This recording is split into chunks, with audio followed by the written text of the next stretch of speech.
and the incoming President of the Republic of Uganda. Uganda Banange. I, KYAGULANYI4PRESIDENT Robert, swear in the name of the Almighty God that I will be faithful and bear true allegiance to the Republic of Uganda. Ng'abantu bakisuubira bagamenti Kyagulanyi awangudde obwa pulezidenti bw'eggwanga Uganda olyoka olaba enduulu mu ggwanga Uganda nga za ssanyu. Our power! People power! You're commonly known as Bobbi Wine, but his real name is Robert KYAGULANYI4PRESIDENT. He's running for the presidency of Uganda against dictator Museveni that has ruled Uganda for the past 35 years. Robert KYAGULANYI4PRESIDENT is set to nominate on the 3rd of November 2020.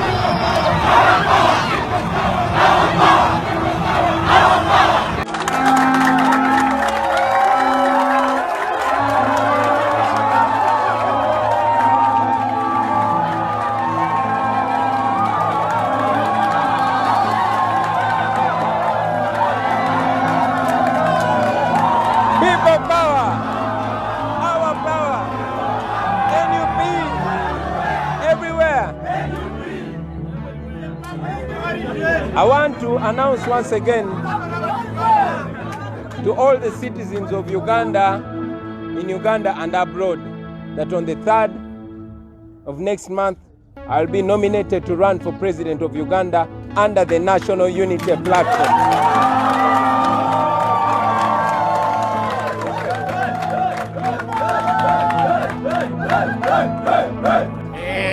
Teri kuzikiza nnyo, tuli basanyufu nnyo.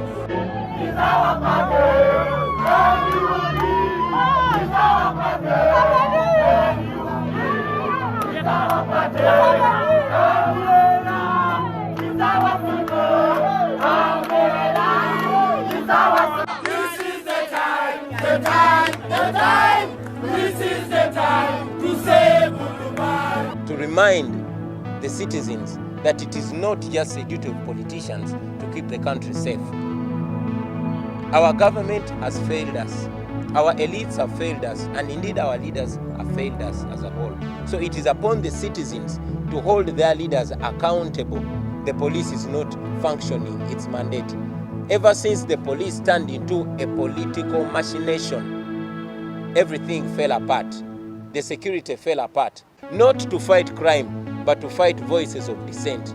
So that is how deep we have sunk in the mess. And at this juncture, I would like to remind the citizens that it is you and you alone, the citizens, that are going to sober up this country. It's upon us to take up the responsibility, hold our leaders accountable, especially those leaders that still listen to us, to perform their constitutional mandates.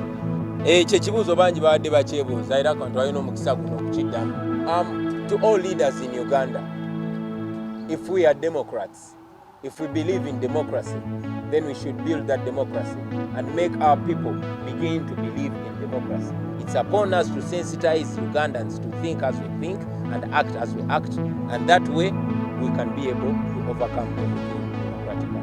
Njagala mbabulire tebabalimba limba, tebabadongowaza, tewaliwo science mulala. Nchidamu tewaliwo science mulala. Science wakwata ndaga muntu yo kusimba laini kugenda jiragayo kukuwa kalulu genda kalonda. Mbasaba mukere ku macha sawa 11. Tewali teka likugana kukera mbega iride batuke ku polling station nga wonna mwatuseoda wachiri buli polling station ngerika abantu 50. Nga mwetolo dakagwa muri ize mukuma amateeka mukume eddembe. Okulonda bwe kutandika mwe muba musookawo ku line. Fuba okulaba nga akalulu akasooka mu box kekagenda tuwe mikisa. Ate togenda weka genda ne bakyalibo 10 obayina. Mugende nga muli ize. Fete tuli bakozi bafujo tuli balonzi. Tetuli bakozi bafujo tuli baki. Kuba baagala tucyankalane nabo batukuba amasasi nga bakose mundu zaffe. Ochegede. Soka tubasinza amagezi. Tebaba tisa bano bazeyi nawe baloze ebintu babikola mu kinana bwe bagenda no bikola kati. So tebaba tisa. Genda ku macha londa. Bwomala okulonda tovaawo. Yimirira mita tonotono naye nga wooli. Mutunulira abantu abalonda kuba mubamanyi abalonzi. Buli DR form gy'olaba gigoberere kubawo we bazanyira firimu bwekabalema okubba ku makya kubamba mukeddewo obukodyo bwonna babagambi bayinza okukaletera mu ssaati y'emikono emiwanvu bayinza okukaletera mubeere n'eriiso jjogi mulina ne bye mujja okubuuka byetubadde tetumanyi kasitoobeera nga mwoli mubeeremu mwebereremu. What makes Bobbi Wine tick? Who is this younger remarkable guy? Remarkably intelligent, very exposed, very confident. And of course, he also happens to have a gift, a very unique gift of being a remarkable artist. Others call it a musician. And when you listen to the lyrics of his music, his songs and stuff like that, I mean, this is a man that actually takes advantage of his art so that he can not only talk about being patriotic to his stomach, or the stomach of his family, and the stomach of his friends and relatives and stuff like that, but actually, this is a man who takes advantage and deploys his gift for the benefit of all of us, so that at the end of the day, we can at least smell some roses that reflect socio-economic justice for all of us. This is a man who basically turns his music into not a music of social control, but in fact, a music of social change. This is Bobbi Wine. Very down to earth, laid back, very pleasant. You can't believe the kind of that guy, he could very well be the future.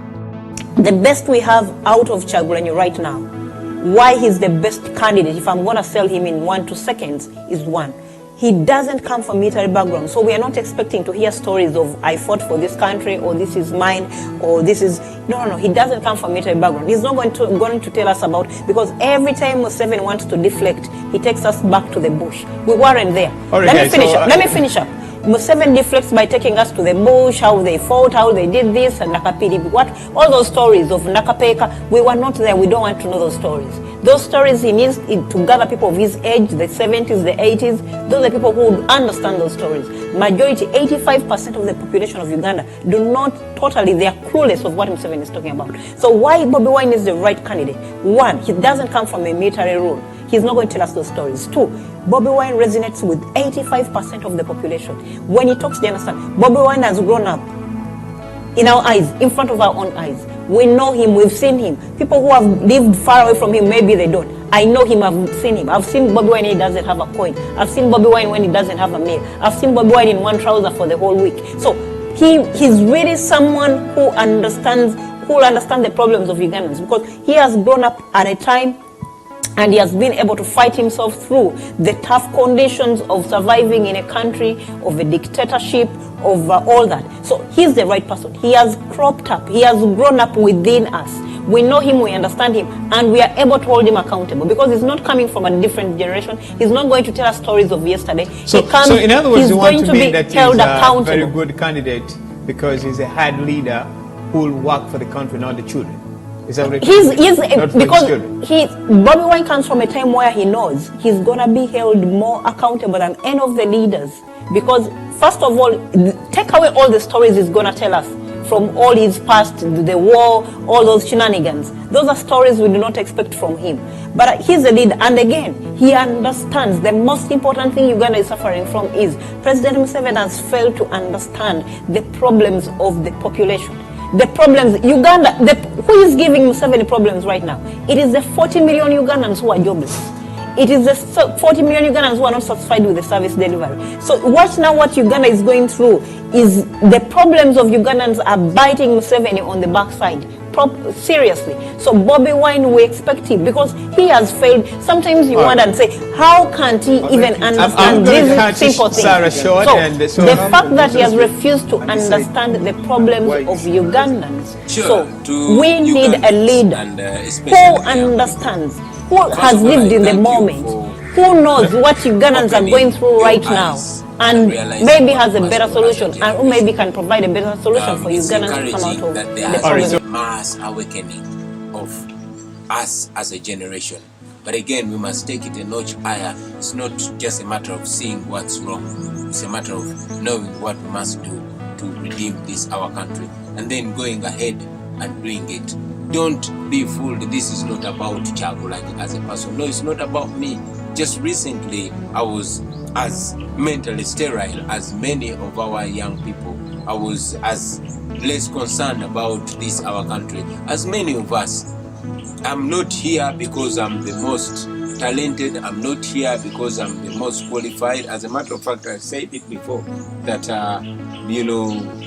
I only get my consolation from the scriptures that God does not pick the qualified. He does not choose the qualified, but qualifies the chosen. So our qualifications are each other. I know that all of us have something to put. You probably have knowledge in mobilization, the other has knowledge in organization, and the other has knowledge in this and the other. Let us come together as a generation and do this. It is not going to be easy. We are not going to get this liberation, this freedom on a silver platter, but certainly it will come, and it is our duty. Every generation has a duty to prepare for the next generation. Today, we are the elders, we are the big men and women of our nation. Just recently we were boys and girls, but now we are fathers and mothers, and soon we are going to be grandmothers and grandfathers. So let's come together and change this, our country. I am running for president, I will tell you officially. And why? Because we want to change this. We want to get our nation from gun rule to civilian rule.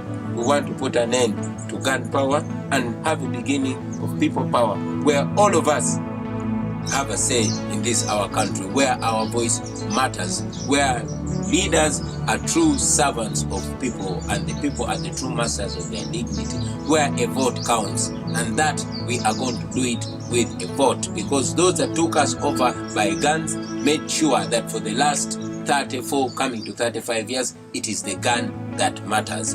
It is the vote that matters. And what can do that? The vote. So I am running on your behalf and on behalf of all other change-seeking Ugandans, of all change-loving Ugandans. Our ultimate goal is freedom, it is equality, it is justice, where every Ugandan, every single Ugandan has equal opportunity, is subjected to the same law, gets the same reward for their talent, and gets the same punishment for the same wrong. Where Ugandans, you and me, are judged by the content of our character, not from what tribe we come from, not from what religion we come from, not from what family we come from. That is our ultimate cry. We can do this, and we can do this together. I thank you, and I look forward to all of us celebrating after we achieve what we want to achieve as a generation.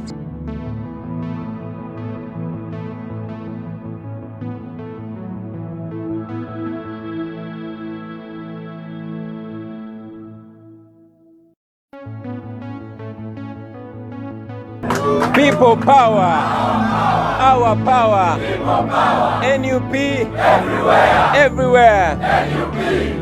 Thank you very much, fellow Ugandans, fellow Africans, fellow citizens of the world. To God be the glory.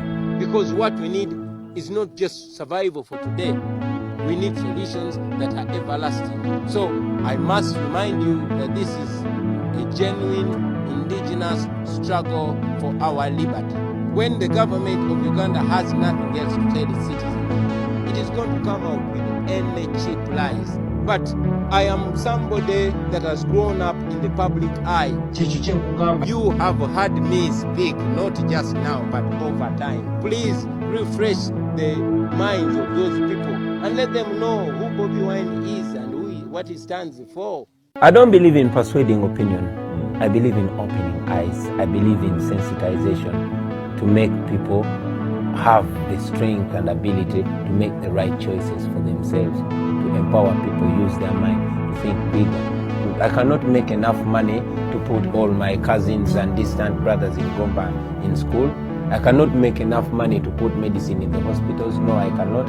I cannot make enough money to fix the roads. No, I cannot. But I know that I can raise a voice that will be added to other voices and will have a change with better roads, better hospitals, a better plan and a better future for this country we call home. the president needs to know that these people have been suffering for the last 32 years, and giving them handouts today is not going to solve the situation, you know.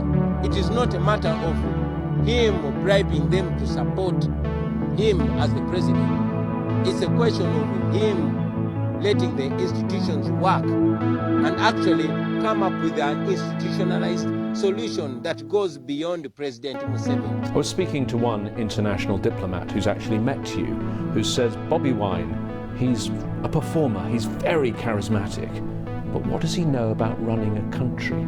What are going to be your policies if you get rid of President Museveni? We are looking at breaking the dictatorship and having Uganda under civilian rule, which has never happened before. We want the voice of the people to surpass the voice of the guns.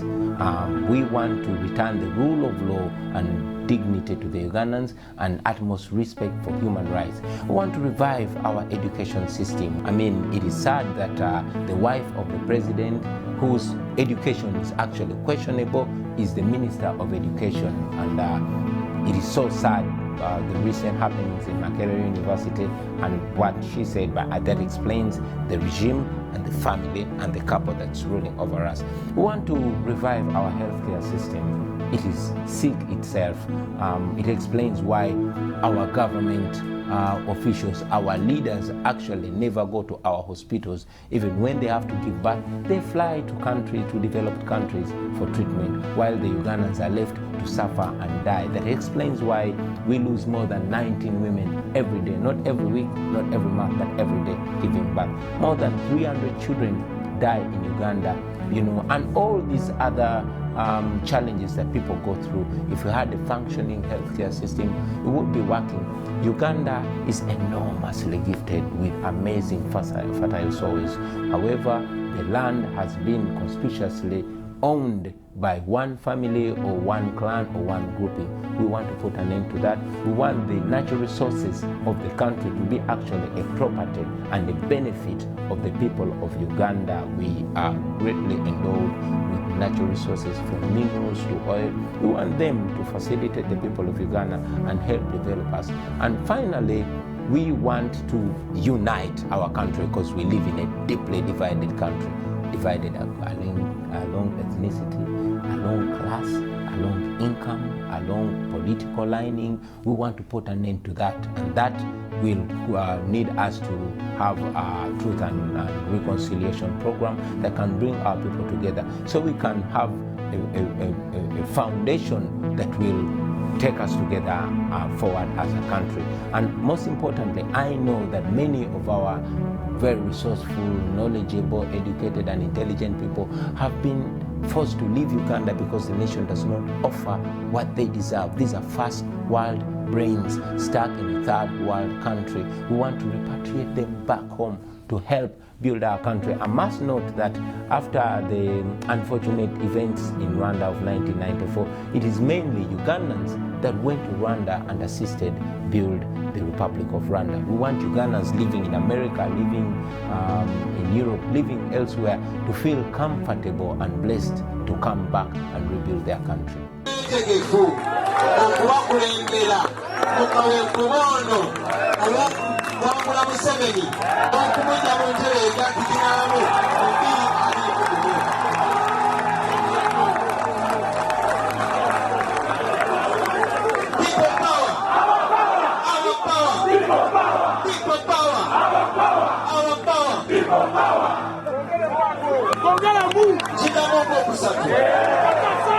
Jinze KYAGULANYI4PRESIDENT imwete futeku okubakulembera abaganda bakke abagala enkyukakyuka okwambalagana ne Museveni.